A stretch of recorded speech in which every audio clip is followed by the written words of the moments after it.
بسم اللہ الرحمن الرحیم۔ معزز ناظرین، میں آپ کا بھائی محمد شاکر ندوی سہارنپوری ایک مرتبہ پھر آپ حضرات کی خدمت میں حاضر ہوں۔ معزز ناظرین، میں نے اس سے پہلے اپنے یوٹیوب چینل پر اردو سے BA تھرڈ ایئر کا فرسٹ پیپر آپ حضرات کے سامنے پیش کیا تھا، اور اس کے جوابات بھی میں نے دینے کی کوشش کی تھی۔ ماشاءاللہ آپ حضرات نے بڑی محبتوں سے نوازا اور اس سے استفادہ کیا، فائدہ اٹھایا۔ اب ایک مرتبہ پھر میں BA تھرڈ ایئر اردو سے سیکنڈ پیپر لے کر آپ حضرات کی خدمت میں حاضر ہوں، اور انشاءاللہ اپنے علم کے مطابق اس کے جوابات بھی آپ حضرات کے سامنے پیش کر رہا ہوں۔ آپ حضرات سے بہت ہی ادب کے ساتھ درخواست ہے کہ آپ اس ویڈیو کو مکمل دیکھیں، اس سے فائدہ اٹھائیں اور دعاؤں سے نوازیں۔ اس کوشچن پیپر کے اندر بھی 100 کوشچن ہیں، اور انشاءاللہ ہماری پوری کوشش یہ رہے گی کہ ان کے جوابات ہم آپ حضرات کے سامنے پیش کریں۔ یہ فرسٹ پیج ہے۔ کوشچن نمبر 1، سوال نمبر 1 ہے کہ قصیدے میں کتنے اجزاء ہوتے ہیں؟ قصیدے میں کتنے اجزاء ہوتے ہیں؟ تو اس کا جواب ہے 4۔ نمبر 2، جگت موہن لال رواں کس صنف شاعری کے لیے مشہور ہیں؟ جگت موہن لال رواں کس صنف شاعری کے لیے مشہور ہیں؟ اس کا جواب ہے رباعی، B نشان لگا ہوا ہے جیسا کہ آپ دیکھ رہے ہیں۔ تیسرا سوال ہے، میر انیس کی شہرت کس صنف کی وجہ سے ہے؟ میر انیس کی شہرت کس صنف کی وجہ سے ہے؟ مرثیہ۔ یہ جو شاعری کی قسمیں ہیں، صنف ہیں، تو ان کے نام یہاں لکھے ہوئے ہیں۔ مرثیہ ہے، نظم ہے، قصیدہ ہے، ہجو ہے۔ تو میر انیس جو مشہور ہوئے وہ مرثیے کی وجہ سے مشہور ہوئے۔ چوتھا سوال ہے، طور سینا بے کلیم اللہ منبر بے انیس۔ طور سینا بے کلیم اللہ منبر بے انیس، اس مصرعے کا خالق کون ہے؟ تو ناظرین، یہ بات آپ کو بتا دیں کہ یہاں جو 4 نام لکھے گئے ہیں، مرزا سودا ہے، مرزا دبیر ہے، مرزا غافل مغل ہے، مرزا شوق ہے، تو صحیح بات یہ ہے کہ ان چاروں میں سے اس کا خالق کوئی نہیں ہے۔ ان چاروں میں سے یہ مصرع کسی کا نہیں ہے، بلکہ یہ مصرع صحیح معنی میں میر ببر علی انیس کا ہے، جیسا کہ بے انیس، انیس سے آپ کو پتہ بھی لگ رہا ہے۔ تو جو یہ آپشن دیے ہیں کوشچن پیپر کے اندر، ان میں سے یہ مصرع کسی کا نہیں ہے، یہ مصرع ہے میر ببر علی انیس کا، جیسا کہ ہم نے لکھ دیا ہے اور آپ کو نظر آ رہا ہے۔ 5واں سوال ہے، کون سا شاعر آتش کا شاگرد ہے؟ کون سا شاعر آتش کا شاگرد ہے؟ پنڈت آنند نارائن ملا یا پنڈت دیا شنکر نسیم؟ تو صحیح جواب ہے پنڈت دیا شنکر نسیم، یہ آتش کے شاگرد تھے۔ یہ 5 سوال مکمل ہو گئے۔ چھٹا سوال ہے، برق کاندھے پہ لائی ہے صبا گنگا جل، درج بالا مصرع کا مصنف کون ہے؟ درج بالا مصرعے کا مصنف کون ہے؟ یعنی جو اوپر یہ مصرع لکھا گیا ہے، شعر کی ایک لائن لکھی گئی ہے، اس کا مصنف کون ہے، کس کا شعر ہے یہ؟ تو یہ شعر ہے محسن کاکوری کا، نہ کہ امیر مینائی، گلزار دہلوی یا چکوست لکھنوی، ان میں سے کسی کا نہیں، بلکہ محسن کاکوری کا ہے۔ 7واں سوال ہے، مخمس میں کتنے مصرع ہوتے ہیں؟ آپ جانتے ہیں یہ 5 ہیں، 5 سے مراد 5، یہ خود یہ لفظ جو ہے یہ اس بات پر دلالت کر رہا ہے، اس کا جواب اسی کے اندر چھپا ہوا ہے، تو 5 مصرع ہوتے ہیں۔ 8واں سوال ہے، محسن کاکوری کس ضلع کے رہنے والے تھے؟ تو محسن کاکوری وہ لکھنؤ کے رہنے والے تھے۔ محسن کاکوری وہ لکھنؤ کے رہنے والے تھے۔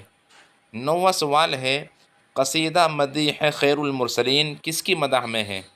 قصیدہ مدیح خیر المرسلین کس کی مدح میں ہے؟ تو ظاہر سی بات خیر المرسلین سے پتہ لگ رہا ہے کہ حضرت رسول خدا صلی اللہ علیہ وسلم کی مدح میں ہے، یعنی آپ کی تعریف میں ہے، حضور صلی اللہ علیہ وسلم کی تعریف میں ایک قصیدہ ہے۔ یہ 9 سوال مکمل ہو گئے اور 2 صفحے مکمل ہو گئے، 2 پیج۔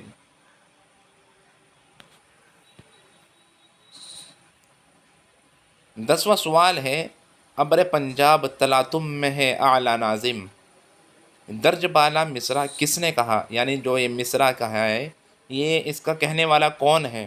تو یہ جو مصرع ہے وہ ہے محسن کاکوری کا، ابر پنجاب تلا تم میں ہے اعلیٰ ناظم، یہ محسن کاکوری نے کہا ہے۔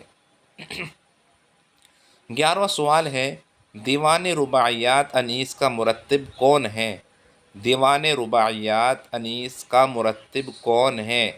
یہ کتاب کا نام ہے، دیوان رباعیات انیس، یہ پورا نام ہے۔ پھر آگے پوچھ رہے اس کا مرتب کون ہے؟ تو سید تقی عابدی، سید تقی عابدی دیوان رباعیات انیس کے مرتب ہیں، مرتب ترتیب دینے والے۔ 12واں سوال ہے، سر سید احمد خان کے کالج کے استاد کون تھے؟ سر سید احمد خان کے کالج کے استاد کون تھے؟ بہت سارے استاد تھے، تو اس کا جواب اور اس کا آنسر ہم آپ کے حوالے کرتے ہیں۔ آپ کمنٹ کے اندر ہمیں ضرور بتائیے کہ 12واں جو کوشچن ہے، 12ویں نمبر پر جو سوال ہے سر سید احمد خان کے کالج کے استاد کون تھے، تو اس کا جواب آپ ہمیں کمنٹ کے اندر ضرور بتائیں۔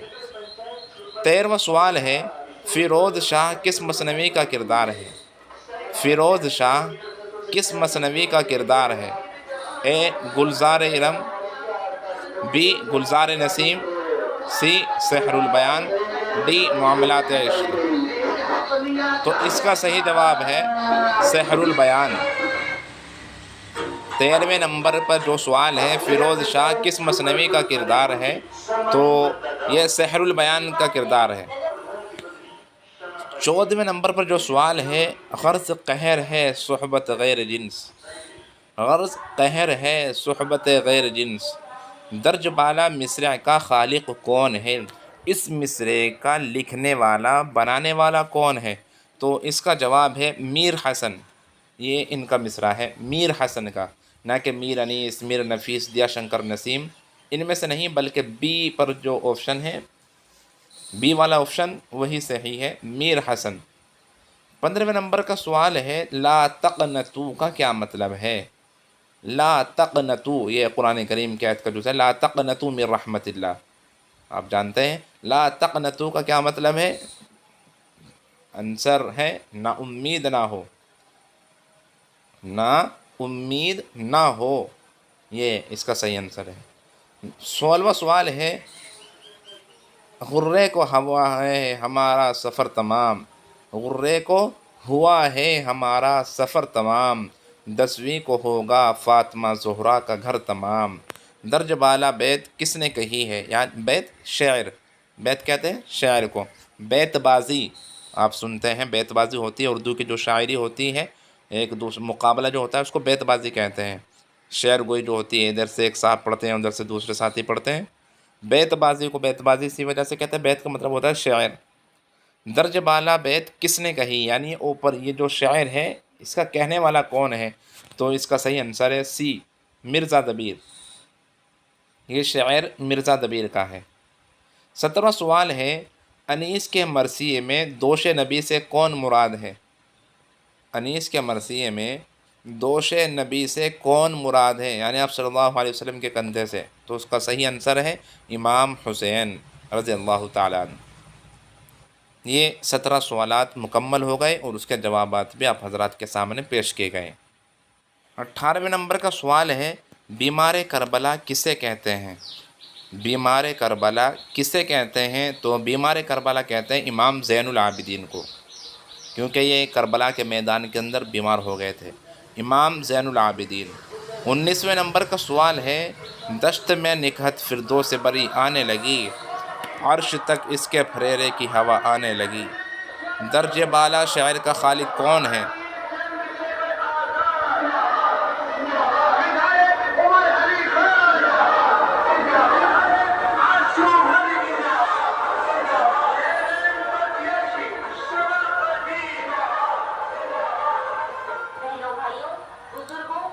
19ویں نمبر کا سوال، دشت میں نکہت فردوس بری آنے لگی، عرش تک اس کے پھریرے کی ہوا آنے لگی، درج بالا شاعر کا خالق کون ہے؟ کس نے اس شعر کو لکھا ہے؟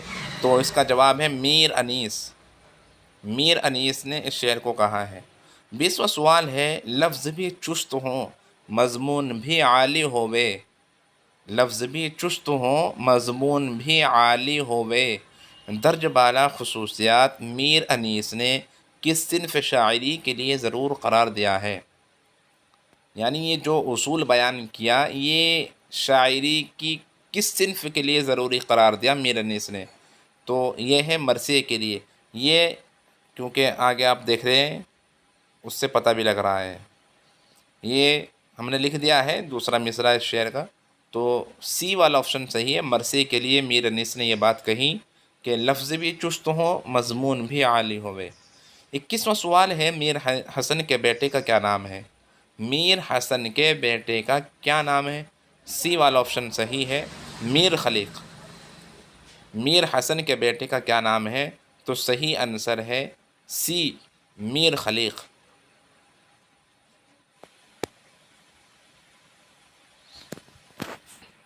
22ویں نمبر پر سوال ہے، مقطع کہاں ہوتا ہے؟ مقطع کہاں ہوتا ہے؟ تو اس میں لکھا ہے نظم کے آخر میں ہوتا ہے، نظم کے شروع میں ہوتا ہے، کہیں بھی نہیں، یا نظم کے وسط میں ہوتا ہے۔ تو مقطع جو ہوتا ہے وہ نظم کے آخر میں ہوتا ہے، مقطع نظم کے آخر میں ہوتا ہے۔ 23ویں نمبر کا سوال ہے، مقدمہ شعر و شاعری کس صنف سے متعلق ہے؟ مقدمہ شعر و شاعری کس صنف سے متعلق ہے؟ یہ کتاب کا نام ہے، تو یہ تنقید سے متعلق ہے۔ 24ویں نمبر پر سوال ہے، غالب کہاں پیدا ہوئے تھے؟ اے پر جو آپشن دیا گیا ہے وہی صحیح ہے، آگرہ کے اندر۔ غالب آگرہ کے اندر پیدا ہوئے تھے۔ 25واں سوال ہے، بہادر شاہ ظفر کو انگریزوں نے کہاں قید کیا تھا؟ بہادر شاہ ظفر کو انگریزوں نے کہاں قید کیا تھا؟ تہاڑ جیل میں، کلکتہ، احمد نگر یا رنگون؟ مشہور ہے رنگون کے اندر ان کو قید کیا گیا تھا۔ 26ویں نمبر پر سوال ہے، بہادر شاہ ظفر کے استاد کون تھے؟ بہادر شاہ ظفر کے استاد کون تھے؟ تو جواب ہے بی آپشن پر، ذوق۔ ذوق بہادر شاہ ظفر کے استاد تھے۔ 27واں سوال ہے، اردو قصائد کا سب سے بڑا شاعر کسے کہا جاتا ہے؟ اردو قصائد، یہ قصیدے کی جمع ہے، قصائد۔ اردو قصائد کا یعنی اردو قصیدوں کا سب سے بڑا شاعر کسے کہا جاتا ہے؟ تو آنسر ہے سودا کو۔ اردو قصیدوں کا سب سے بڑا شاعر سودا کو کہا جاتا ہے۔ 27 سوال مکمل ہو گئے۔ 28واں سوال ہے، اصغر کے کیا معنی ہیں؟ صغیر چھوٹے کو کہتے ہیں، اور اصغر سب سے چھوٹا۔ سب سے چھوٹا، اوسط یعنی درمیانہ، بڑا بڑا، چھوٹا چھوٹا نہیں، سب سے چھوٹا، اس کو اصغر کہا جاتا ہے۔ 29واں سوال ہے 29، علی اکبر کون تھے؟ علی اکبر کون تھے؟ امام حسین کے بیٹے، امام حسین کے بھائی، امام حسین کے صحابی، یا امام حسین کے دوست؟ تو صحیح جواب ہے امام حسین کے بیٹے تھے۔ علی اکبر امام حسین کے بیٹے تھے۔ 30واں سوال ہے، علمدار حسینی سے کون مراد ہے؟ علمدار حسینی سے کون مراد ہے؟ تو سی والا آپشن صحیح ہے، جناب عباس۔ جناب عباس۔ 31واں سوال ہے، دلگیر کا اصلی نام کیا ہے؟ جناب یہ سوال تو ایسا ہے ہماری سمجھ میں نہیں آ پایا کہ دلگیر کا اصلی نام کیا ہے، یہ کیا دلگیر ہے، کیا ہے کیا نہیں، رادھے لال، چھوٹے لال، منی لال، چھنو لال، کچھ پتہ نہیں ہے۔ اس کا جواب آپ کو دینا ہے، یہ آپ کے حوالے ہے۔ ہاں اتنا ہم نے لکھ دیا ہے کہ دلگیر امانت لکھنوی کا تخلص ضرور تھا، اس کا علم ہمیں ہے، وہ ہم نے لکھ دیا ہے، جیسا سائیڈ میں آپ لکھا ہوا دیکھ رہے ہیں قلم سے، امانت لکھنوی کا یہ تخلص تھا۔ لیکن یہ رادھے لال، چھوٹے لال، منی لال، چھنو لال، یہ کیا ہے، یہ اس چیز کا علم نہیں ہے۔ اس کا 31ویں سوال کا جواب آپ کو دینا ہے، کمنٹ کے اندر ضرور بتائیں، ہمارے علم کے اندر بھی اضافہ ہوگا انشاءاللہ۔ 32واں سوال ہے، اردو کی کس صنف میں اخلاقیات کی بہترین مثال پائی جاتی ہے؟ اردو کی کس صنف میں اخلاقیات کی بہترین مثال پائی جاتی ہے؟ تو آنسر ہے اے رباعی کے اندر۔ 33واں سوال ہے رجز کا تعلق کس صنف شاعری سے ہے؟ رجز کا تعلق کس صنف شاعری سے ہے؟ جواب آپ کے سامنے ہے، نشان لگا دیا گیا، مرثیے سے۔ رجز کا تعلق وہ مرثیے سے ہے۔ رزمیہ مثنوی میں کون سی بحر مستعمل ہے؟ رزمیہ مثنوی میں کون سی بحر مستعمل ہے؟ تو صحیح جواب سی والا ہے، بحر متقارب۔ بحر متقارب، نہ کہ بحر حجر، بحر مسمن، بحر متقارب، بحر متقارب صرف۔ 35واں سوال ہے بحر سریع یا بحر حجر کس مثنوی میں مستعمل ہے؟ تو صحیح آنسر ہے ڈی بزمیہ۔ بحر سریع یہ بحر حجر کس مثنوی میں مستعمل ہے؟ تو یہ بزمیہ میں مستعمل ہے۔ 36واں سوال ہے شہادت الحقیقت کا مصنف کون ہے؟ شہادت الحقیقت کا مصنف کون ہے؟ تو اس کا مصنف وہ اے آپشن پر ہے، میران جی شمس العشاق، یہی جواب صحیح ہے۔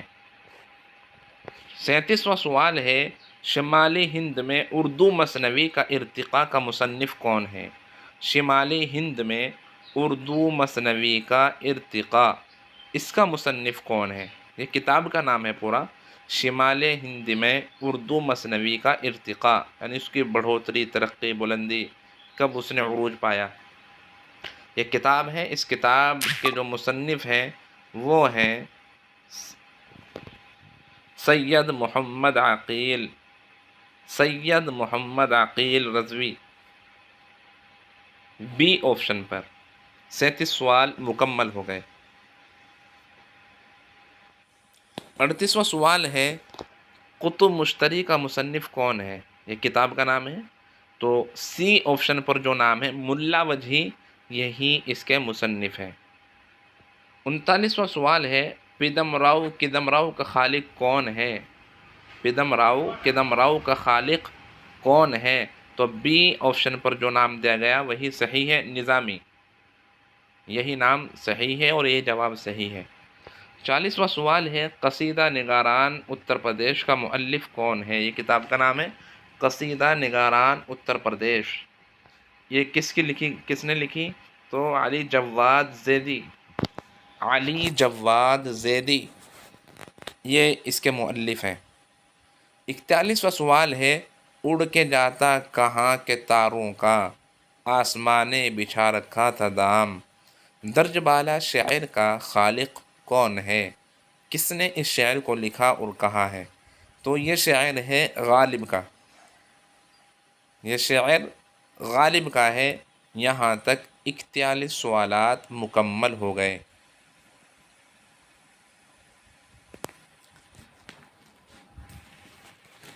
ناظرین 42واں سوال ہے پھر چلا خامہ قصیدے کی طرف بعد از غزل، پھر چلا خامہ قصیدے کی طرف بعد غزل، خامہ قلم کو کہتے ہیں۔ یہ مصرع کس شاعر نے کہا؟ اے محسن کاکوری، بی امیر مینائی، سی مومن، ڈی جوش ملیح آبادی۔ تو یہ مصرع محسن کاکوری کا ہے۔ 42ویں سوال کا جواب ہے محسن کاکوری نے اس مصرعے کو کہا ہے۔ 33واں سوال ہے گل خوش رنگ رسول مدنی و عربی، گل خوش رنگ رسول مدنی و عربی شاعر نے درج بالا خصوصیت کا حامل کس شخصیت کو بتایا ہے؟ ظاہر سی بات ہے، رسول مدنی و عربی سے صاف ظاہر ہے کہ اس کا جواب حضرت رسول خدا صلی اللہ علیہ وسلم ہے، بی آپشن پر جو دیا گیا ہے۔ 44واں سوال ہے 44 ہے تمنا کہ رہے نعت سے تیری خالی، نہ میرا شعر نہ قطعہ نہ قصیدہ نہ غزل، اس شعر کا خالق کون ہے؟ تو سی پر جو آپشن دیا گیا ہے وہی صحیح ہے، محسن کاکوری، یہ شاعر محسن کاکوری کا ہے۔ 45واں سوال ہے کرے ہے دل سے دعا یہ صدا فقیرانہ، کرے ہے دل سے دعا یہ صدا فقیرانہ، درج بالا مصرع کا خالق کون ہے؟ تو اس کا صحیح جواب ہے ذوق دہلوی، بی آپشن پر جو دیا گیا ہے۔ ذوق دہلوی اس مصرعے کے خالق ہیں۔ 45 سوال مکمل ہو گئے۔ ناظرین 46واں سوال ہے، آرام سے کٹنے کا سنا تو نے کچھ احوال، آرام سے کٹنے کا سنا تو نے کچھ احوال، جمیت خاطر کوئی صورت ہو کہاں ہے، اس شعر کا خالق کون ہے؟ جواب ہے اے آپشن پر سودا۔ یہ جو شاعر ہوئے سودا، انہی نے اس شعر کو کہا ہے۔ 47ویں نمبر پر سوال ہے، مرزا محمد رفیع سودا کس شعر میں دفن ہے؟ مرزا محمد رفیع سودا کس شعر میں دفن ہے، کس شہر کے اندر؟ تو اے آپشن پر ہے لکھنؤ، یہی صحیح جواب ہے کہ مرزا محمد رفیع سودا لکھنؤ شہر کے اندر دفن ہے۔ 48واں سوال ہے، تضحیک روزگار کا مصنف کون ہے؟ تضحیک روزگار کا مصنف کون ہے، کتاب کا نام ہے، پوچھ رہے ہیں۔ ڈی آپشن پر جو جواب ہے وہی صحیح ہے، سودا، اس کے مصنف سودا ہیں۔ 49ویں نمبر پر سوال ہے، محمد حسین آزاد نے قصیدے کے کس شاعر کو عرفی و نظیری کا ہم پلہ کہا ہے؟ محمد حسین آزاد نے قصیدے کے کس شاعر کو عرفی و نظیری کا ہم پلہ کہا ہے؟ تو بی آپشن پر جو ہے وہی صحیح ہے کہ ذوق کو عرفی و نظیری کا ہم پلہ کہا ہے محمد حسین آزاد نے۔ 50واں سوال ہے، سودا کا ہم عصر کون سا شاعر ہے؟ سودا کا ہم عصر کون سا شاعر ہے؟ تو بی آپشن صحیح ہے، میر زاحق۔ میر زاحق یہ سودا کے ہم عصر تھے۔ 50 سوال مکمل ہو گئے ہیں۔ 51ویں نمبر پر سوال ہے، مطلع کسے کہتے ہیں؟ آپ حضرات شاعر کی زبانی سے بھی بار بار سنتے ہیں کہ مقطع حاضر ہے، ایک مطلع حاضر ہے، بار بار بولتے ہیں، تو وہی سوال ہے مطلع کسے کہتے ہیں؟ تو ڈی جو آپشن ہے وہ صحیح ہے، پہلے شاعر کو، پہلے شاعر کو مطلع کہتے ہیں۔ 52 92ویں نمبر پر جو سوال ہے وہ ہے، مثلث میں کتنے مصرے ہوتے ہیں؟ 3، جیسا کہ اس سے پتہ لگ رہا ہے، بالکل آسان سوال ہے، 3 مصرے۔ 53ویں نمبر پر سوال ہے، شبلی نعمانی کی ولادت کس ضلع میں ہوئی تھی؟ اعظم گڑھ بہت مشہور اور آسان ہے۔ علامہ شبلی نعمانی کی ولادت کس ضلع میں ہوئی تھی؟ اعظم گڑھ کے اندر۔ ڈی آپشن پر نشان لگا دیا گیا ہے۔ 54ویں نمبر پر سوال ہے، کون سی مثنوی آپ کے نصاب میں شامل ہے؟ سحر البیان۔ یہ اس کا رسم الخط صحیح نہیں ہے، یہ املا کی غلطی ہے، اس کو صحیح کر لیں۔ یہ سحر البیان ایسے کچھ لکھ دیا گیا، ایسے نہیں لکھا جاتا، سحر البیان یہ نصاب کے اندر شامل ہے۔ 55ویں نمبر پر سوال ہے، دو بیتی میں کتنے مصرے ہوتے ہیں؟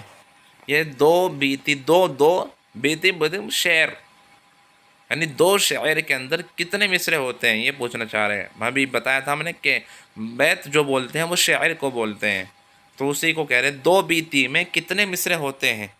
4، 2 شعر ہوں گے، ظاہر سی بات ہے، 4 مصرے ہوتے ہیں۔ 55 سوال مکمل ہو گئے۔